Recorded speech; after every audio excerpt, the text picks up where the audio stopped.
गुरुर्देवो महेश्वरः गुरुरेव परं ब्रह्म तस्मै श्री गुरवे नमः।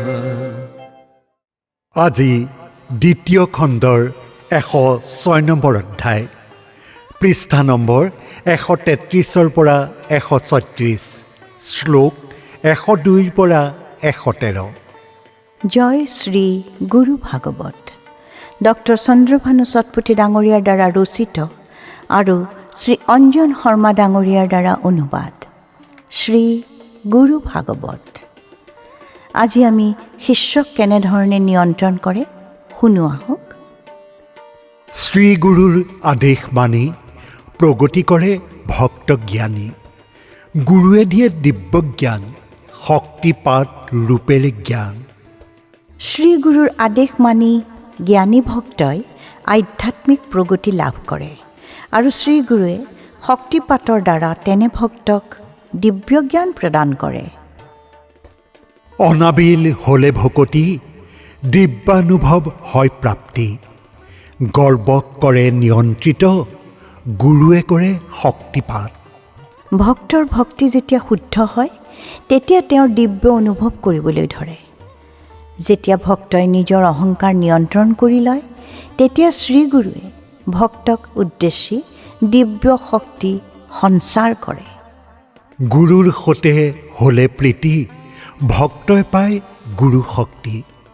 হ'লে শ্ৰী গুৰু শক্তিপ্ৰাপ্ত, প্ৰদৰ্শন যে অনুচিত। শ্ৰীগুৰুৰ প্ৰতি প্ৰগ্ৰাহ প্ৰেম হোৱাৰ পিছত ভক্তই গুৰু শক্তি লাভ কৰিবলৈ ধৰে, কিন্তু গুৰু শক্তি প্ৰাপ্ত হোৱাৰ পিছত সেই শক্তি প্ৰদৰ্শন কৰা উচিত নহয়। সুভক্ত পৰিলে খালত, গুৰু থিয় হয় কাষত। বিপদত কৰে উদ্ধাৰ, বিশ্বাসক কৰে প্ৰসাৰ। যেতিয়া সুভক্ত খালত পৰে বা বিপদত পৰে তেতিয়া শ্ৰীগুৰু ভক্তৰ কাষলৈ আহি বিপত্তিৰ পৰা উদ্ধাৰ কৰি মনত বিশ্বাস উৎপন্ন কৰে। ভক্তই কৰ্ম কৰা ক্ষণে শ্ৰীগুৰু থাকে অন্তৰালে। ভক্ত নাৱৰ পাল ধৰি সৰ্বকৰ্ম কৰে শ্ৰীহৰি। ভক্তৰ দ্বাৰা কোনো কৰ্ম সম্পন্ন কৰাৰ সময়ত প্ৰসন্ন ৰূপেৰে শ্ৰীগুৰু ভক্তৰ কাষত থাকে। ভক্তৰূপী নাৱৰ পাল ধৰি লৈ শ্ৰীহৰিয়ে সেই ভক্তৰ সমস্ত কৰ্ম কৰে। অন্যথা দুৰাচাৰীজনে দিব্য শক্তি ধাৰণ কৰে, প্ৰকৃতিক কৰিব নাশ, কৰিব প্ৰাণীৰ বিনাশ। অন্যথা দুৰাচাৰী লোকসকলে দিব্য শক্তিসমূহৰ অপপ্ৰয়োগ কৰি প্ৰকৃতিৰ নাশ কৰাৰ লগতে প্ৰাণীসকলকো বিনাশ কৰিলেহেঁতেন। অপৰক দিবলৈ কষ্ট, শক্তি নষ্ট নকৰে ভক্ত।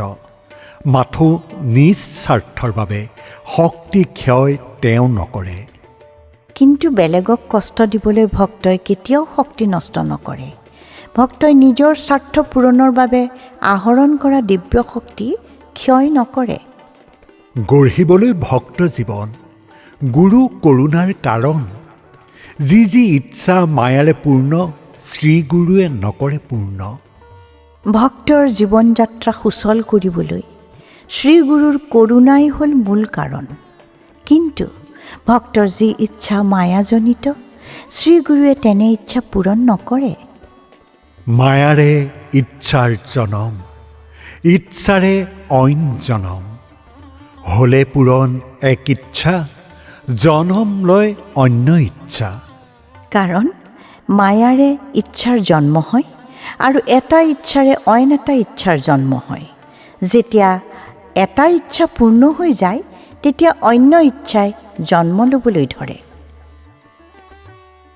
নিজ ইচ্ছা পূৰণকালে ভক্ত আবদ্ধ মায়া জালে। যি ইচ্ছাই কৰে বন্ধন, গুৰুৱে নকৰে পূৰণ। নিজৰ ইচ্ছা পূৰণ কৰাৰ সময়ত ভক্তই মায়াজালত বন্দী হৈ পৰে। যিহেতু তেনে ইচ্ছাই বন্ধনৰ সৃষ্টি কৰে, সেয়া জ্ঞাতভাৱেই শ্ৰীগুৰুৱে তেনে ইচ্ছা পূৰণ নকৰে। মোহিত যি নিজ গুণেৰে, গুৰু ভকত সি কি দৰে। নলভে শ্ৰী গুৰুৰ শক্তি, গুৰু কৃপাৰ সেই ৰীতি। যি নিজৰ গুণেৰেই গান গাই থাকে তেওঁ গুৰুভক্ত কিদৰে হ'ব পাৰিব? তেওঁ গুৰুশক্তি লাভ কৰিব নোৱাৰে, কাৰণ গুৰু কৃপাৰ সেয়াই ৰীতি।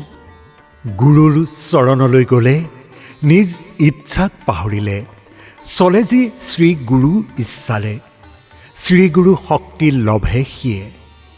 শ্ৰীগুৰুৰ চৰণত শৰণ লৈ নিজৰ ইচ্ছাক জলাঞ্জলি দি শ্ৰীগুৰুৰ ইচ্ছাৰে চলিলে গুৰু শক্তি প্ৰাপ্ত কৰিব পাৰি। আজিলৈ আমি ইমানতে সামৰিলোঁ। অহা খণ্ডত পুনৰাই লগ পাম। জয় শ্ৰী গুৰু ভাগৱত।